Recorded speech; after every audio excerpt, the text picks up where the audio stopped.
Investor Jameel साहब, अब ये जो इस नुक्ते पे अबनाए हुर्मुज़ के तो इत्तफाक़ राय नहीं था, अब अमरीकी सेक्रेटरी ऑफ वॉर पीट हेग्सेथ भी ख़बरदार कर रहे हैं कि अमरीका दोबारा ज़रूरत पड़ी तो नेवल ब्लॉकेड करेगा। सालिस ममालिक कतर और पाकिस्तान ने भरपूर कोशिशें आखिरी दम तक की हैं। कामरान यूसुफ साहब की खबर, सीनियर सहाफ़ी हैं, वो भी यही बताती है कि अभी भी राब्ते जारी हैं। कितनी गुंजाइश है इन दोनों सालिस ममालिक के पास आपकी नज़र में? नहीं, यकीनन गुंजाइश इसलिए इसमें काफ़ी ज़्यादा है कि दुनिया ने ये अज़ियत बर्दाश्त कर ली और ये तकलीफ़ बर्दाश्त कर ली, माशी अज़ियत और माशी तकलीफ़ बर्दाश्त कर ली 107 दिन, जब ये बंद रहा। और जो डिसरप्शन उस वक़्त हुई है सप्लाई की, उसके असरात अब तक जारी हैं।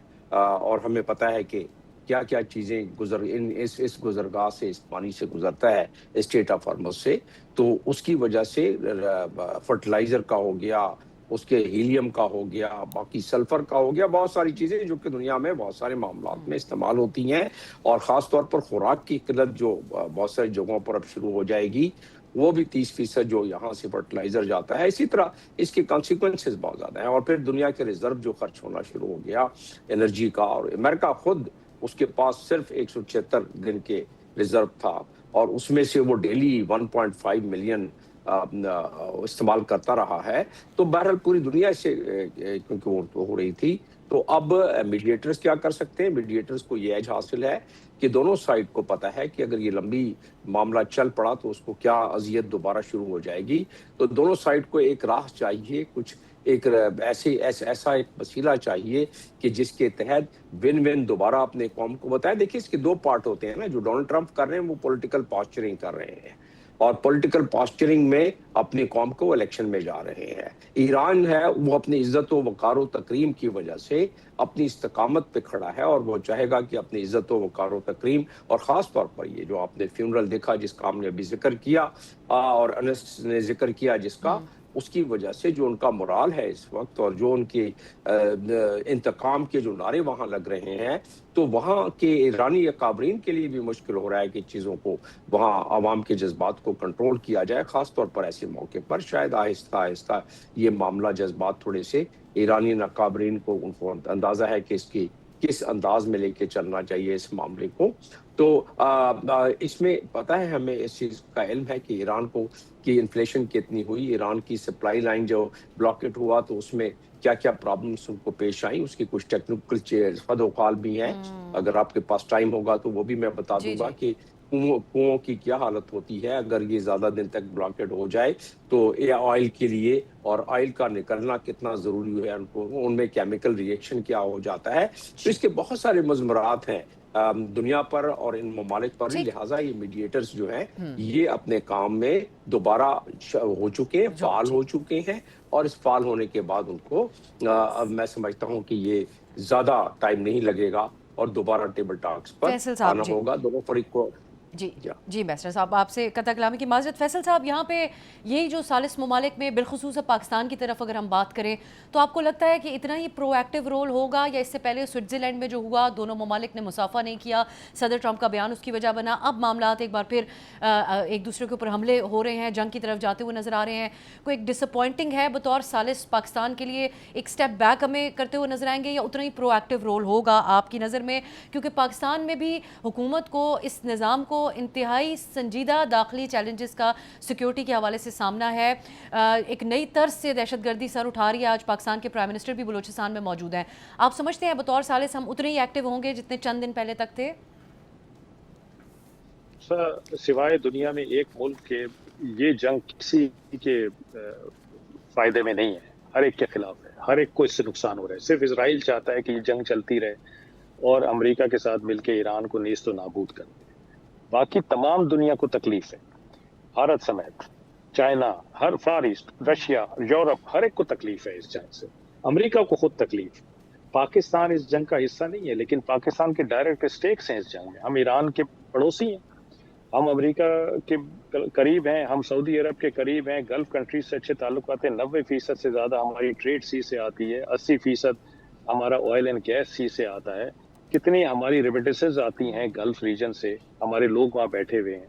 उनकी इकोनॉमी नहीं चलेगी तो हमारे लोगों को पैसा नहीं मिलेगा, हमारी इकोनॉमी में कंट्रीब्यूशन नहीं होगा। हमारे बहुत स्टेक्स हैं इसमें। और मैं समझता हूँ कि पाकिस्तान दुनिया के साथ मिलकर दोबारा एक दफा जरूर कोशिश करेगा और बार बार कोशिश करेगा, सबको इससे निजात दिलाएगा और पाकिस्तान फिर एक दफा जीतेगा। आप देखेंगी।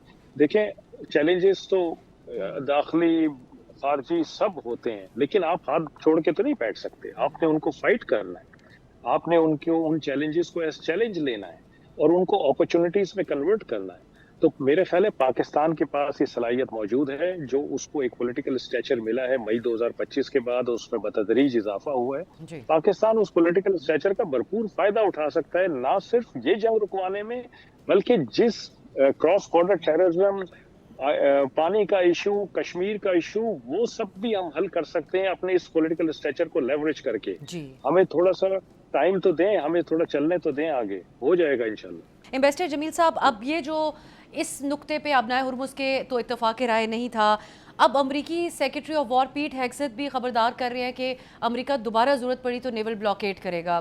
सालिस ममालिक कतर और पाकिस्तान ने भरपूर कोशिशें आखिरी दम तक की हैं। कामरान यूसुफ साहब की खबर, सीनियर सहाफ़ी हैं, वो भी यही बताती है कि अभी भी राब्ते जारी हैं।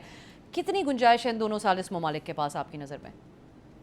नहीं, यकीनन गुंजाइश इसलिए इसमें काफ़ी ज़्यादा है कि दुनिया ने ये अजियत बर्दाश्त कर ली और ये तकलीफ़ बर्दाश्त कर ली, माशी अजियत और माशी तकलीफ़ बर्दाश्त कर ली 107 दिन जब ये बंद रहा, और जो डिसरप्शन उस वक्त हुई है सप्लाई की, उसके असरात अब तक जारी हैं।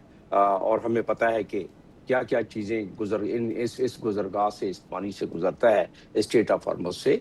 तो उसकी वजह से फर्टिलाइज़र का हो गया, उसके हीलियम का हो गया, बाकी सल्फर का हो गया, बहुत सारी चीज़ें जो कि दुनिया में बहुत सारे मामलात में इस्तेमाल होती हैं, और ख़ास तौर पर खुराक की किल्लत जो बहुत सारी जगहों पर अब शुरू हो जाएगी, वो भी 30% जो यहाँ से फर्टिलाइज़र जाता है। इसी तरह इसके कॉन्सिक्वेंसेस बहुत ज़्यादा हैं, और फिर दुनिया के रिजर्व जो खर्च होना शुरू हो गया एनर्जी का, और अमेरिका खुद उसके पास सिर्फ 176 दिन के रिजर्व था, और उसमें से वो डेली 1.5 मिलियन इस्तेमाल करता रहा है।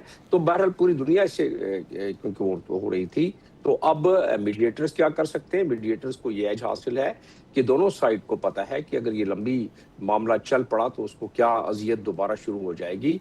तो दोनों साइड को एक राह चाहिए, कुछ एक ऐसा एक वसीला चाहिए कि जिसके तहत विन विन दोबारा अपने कौम को बताए। देखिए, इसके दो पार्ट होते हैं ना, जो डोनाल्ड ट्रंप कर रहे हैं वो पॉलिटिकल पॉस्चरिंग कर रहे हैं, और पॉलिटिकल पॉस्चरिंग में अपनी कौम को इलेक्शन में जा रहे हैं। ईरान है वो अपनी इज्जत व वकार व तकरीम की वजह से अपनी इस्तकामत पे खड़ा है, और वो चाहेगा कि अपनी इज्जत व वकार व तकरीम, और ख़ास तौर पर ये जो आपने फ्यूनरल देखा जिसका हमने अभी जिक्र किया और अनस ने जिक्र किया जिसका, उसकी वजह से जो उनका मोराल है इस वक्त, और जो उनके इंतकाम के जो नारे वहाँ लग रहे हैं, तो वहाँ के ईरानी अकाबरीन के लिए भी मुश्किल हो रहा है कि चीज़ों को, वहाँ आवाम के जज्बात को कंट्रोल किया जाए। ख़ास तौर पर ऐसे मौके पर शायद आहिस्ता आहिस्ता ये मामला, जज्बात थोड़े से ईरानी अकाबरीन को, उनको अंदाज़ा है कि इसकी किस अंदाज में लेके चलना चाहिए इस मामले को। तो इसमें पता है, हमें इस चीज़ का इल्म है कि ईरान को कि इन्फ्लेशन कितनी हुई, ईरान की सप्लाई लाइन जो ब्लॉकेट हुआ तो उसमें क्या क्या प्रॉब्लम्स उनको पेश आई, उसकी कुछ टेक्निकल फदोकाल भी हैं। अगर आपके पास टाइम होगा तो वो भी मैं बता दूंगा कि कुओं की क्या हालत होती है अगर ये ज़्यादा दिन तक ब्लॉकेट हो जाए, तो ये ऑयल के लिए, और ऑयल का निकलना कितना ज़रूरी है उनको, उनमें केमिकल रिएक्शन क्या हो जाता है। तो इसके बहुत सारे मज़मरात हैं दुनिया पर और इन ममालिक पर, लिहाजा ये मीडिएटर्स जो हैं ये अपने काम में दोबारा हो चुके हैं, फाल हो चुके हैं, और इस फाल होने के बाद उनको अब मैं समझता हूँ कि ये ज़्यादा टाइम नहीं लगेगा और दोबारा टेबल टॉक्स पर आना होगा दोनों फरीक को। जी बैरिस्टर साहब, आपसे कतई कलामी की माजरत। फैसल साहब, यहाँ पे यही जो सालिस ममालिक में बिलखुसूस पाकिस्तान की तरफ अगर हम बात करें, तो आपको लगता है कि इतना ही प्रोएक्टिव रोल होगा, या इससे पहले स्विट्ज़रलैंड में जो हुआ, दोनों ममालिक ने मुसाफा नहीं किया, सदर ट्रंप का बयान उसकी वजह बना, अब मामला एक बार फिर एक दूसरे के ऊपर हमले हो रहे हैं, जंग की तरफ जाते हुए नज़र आ रहे हैं, कोई एक डिसअपॉइंटिंग है बतौर सालिस पाकिस्तान के लिए, एक स्टेप बैक हमें करते हुए नजर आएंगे, या उतना ही प्रोएक्टिव रोल होगा आपकी नज़र में? क्योंकि पाकिस्तान में भी हुकूमत को, इस निज़ाम को इंतहाई संजीदा दाखिली चैलेंजेस का सिक्योरिटी के हवाले से सामना है। एक नई तर्ज से दहशतगर्दी सर उठा रही है। आज पाकिस्तान के प्राइम मिनिस्टर भी बलूचिस्तान में मौजूद हैं। आप समझते हैं बतौर सालिस हम उतने ही एक्टिव होंगे जितने चंद दिन पहले तक थे? सिवाय दुनिया में एक मुल्क के ये जंग किसी के फायदे में नहीं है, हर एक के खिलाफ है, हर एक को इससे नुकसान हो रहा है। सिर्फ इजराइल चाहता है कि ये जंग चलती रहे और अमेरिका के साथ मिलकर ईरान को नेस्त व नाबूद कर दे। बाकी तमाम दुनिया को तकलीफ है, भारत समेत, चाइना, हर फार ईस्ट, रशिया, यूरोप, हर एक को तकलीफ है इस जंग से। अमेरिका को खुद तकलीफ। पाकिस्तान इस जंग का हिस्सा नहीं है, लेकिन पाकिस्तान के डायरेक्ट स्टेक्स हैं इस जंग में। हम ईरान के पड़ोसी हैं, हम अमेरिका के करीब हैं, हम सऊदी अरब के करीब हैं, गल्फ कंट्रीज से अच्छे ताल्लुकात हैं। 90% से ज़्यादा हमारी ट्रेड सी से आती है, 80% हमारा ऑयल एंड गैस सी से आता है। कितनी हमारी रेमिटेंसेस आती हैं गल्फ रीजन से, हमारे लोग वहाँ बैठे हुए हैं। उनकी इकोनॉमी नहीं चलेगी तो हमारे लोगों को पैसा नहीं मिलेगा, हमारी इकोनॉमी में कंट्रीब्यूशन नहीं होगा। हमारे बहुत स्टेक्स हैं इसमें, और मैं समझता हूँ कि पाकिस्तान दुनिया के साथ मिलकर दोबारा एक दफ़ा ज़रूर कोशिश करेगा और बार बार कोशिश करेगा, सबको इससे निजात दिलाएगा और पाकिस्तान फिर एक दफ़ा जीतेगा। आप देखेंगी, देखें, चैलेंजेस तो दाखिली खारजी सब होते हैं, लेकिन आप हाथ छोड़ के तो नहीं बैठ सकते। आपने उनको फाइट करना है, आपने उन चैलेंजेस को एज चैलेंज लेना है और उनको अपॉर्चुनिटीज में कन्वर्ट करना है। तो मेरे ख्याल है पाकिस्तान के पास ये सलाहियत मौजूद है, जो उसको एक पॉलिटिकल स्टेचर मिला है मई 2025 के बाद, उसमें बतदरीज इजाफा हुआ है। पाकिस्तान उस पॉलिटिकल स्टेचर का भरपूर फायदा उठा सकता है, ना सिर्फ ये जंग रुकवाने में, बल्कि जिस क्रॉस बॉर्डर टेररिज्म, पानी का इशू, कश्मीर का इशू, वो सब भी हम हल कर सकते हैं अपने इस पॉलिटिकल स्ट्रक्चर को लेवरेज करके। हमें थोड़ा सा टाइम तो दें, हमें थोड़ा चलने तो दें, आगे हो जाएगा इंशाल्लाह। सब्सक्राइब करें और बेल दबाएं ताकि कोई खबर रह न जाए।